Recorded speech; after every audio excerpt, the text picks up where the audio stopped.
Ay di, nagluto nga ako na ring creamy chicken mushroom. Tara, simulan na natin.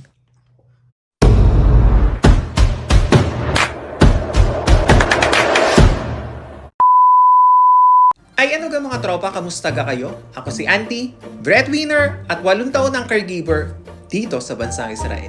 Pamilya muna, bago sarili. Ay di, samahan nyo nga ako sa isang craving satisfied video. Tama ga ho o isang mapagmatakaw na video. Ay kayo na hong bahala kung alino ang tama. Ay di, yaman na nga din lamang at hindi ko na rin nga maintindihan kung ano pang luto ang gagawin ko din sa manok. Ay di are, magluluto nga ako na ring creamy chicken mushroom. Mayroon nga ako dining 2 piraso na hita ng manok at aray nilagyan ko lamang ng asin at paminta at ibababad ko naman aray ng 30 minutes nang sa ganun ay manuot ang lasa nito sa kanyang karne. Ay di, nagpainit na nga ako na ring kawali at nilagyan ko na rin ng mantika. Nang sa ganun ay masimulan ko na ang ating pagluluto. Una ko ang ginawa din ay pinirito ko lamang ng bahagya ang ating karne ng manok na magkabilang parte.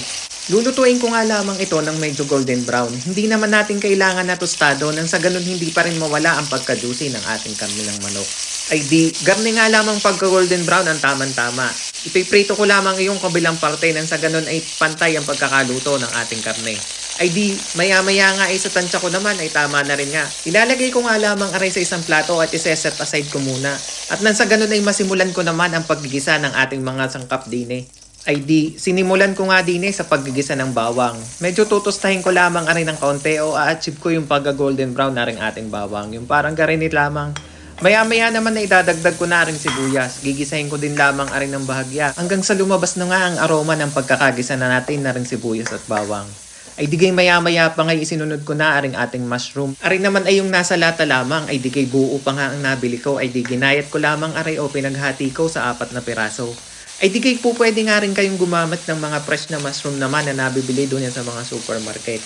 Ay di sa puntong ang aray naglagay na ako ng isang Knorr cubes. Chicken naman ang ginamit ko nang sa ganun ma-enhance natin ang flavor ng ating manok. Ay di sa puntong ang aray nilagay ko na ang ating napritong manok at aray hahayaan ko lamang na mag-isa arine ng kaunti.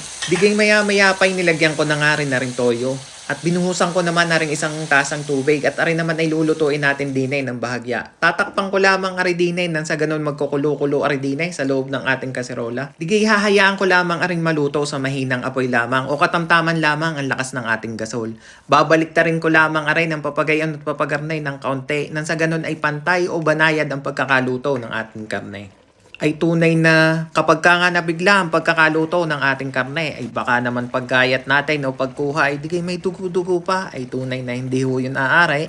Kaya nga kailangan ay di nasa medium heat laang ang ating apoy nang sa ganun ay maganda ang pagkakaluto ng ating manok na are. Ay di sa puntong ang are ay di lalagyan ko na ring cream of mushroom.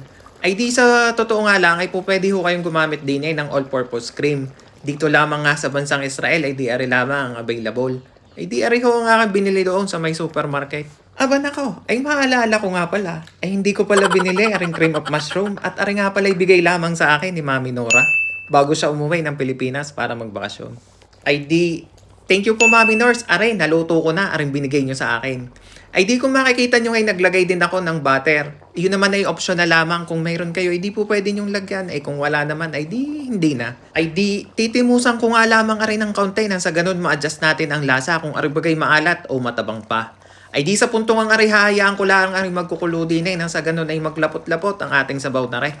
Ay di are, magpe-plating na tayo. Ay di sa magtatanungan ng full recipe o doon sa mga sangkap na pinagagamit natin din ay huwag niyong kakalimutang bisitahin doon sa may baba sa may description below.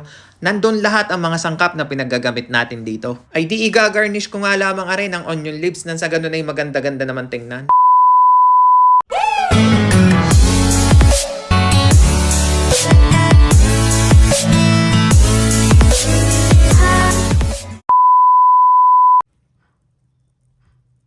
Ay siya! Ay paano mga tropa? Ay di ari aking titimusan na. Ay salamat sa inyong panonood. Ay huwag niyong kakalimutang mag-subscribe. At nantay dumami na. Ay siya! Diyan na muna kayo.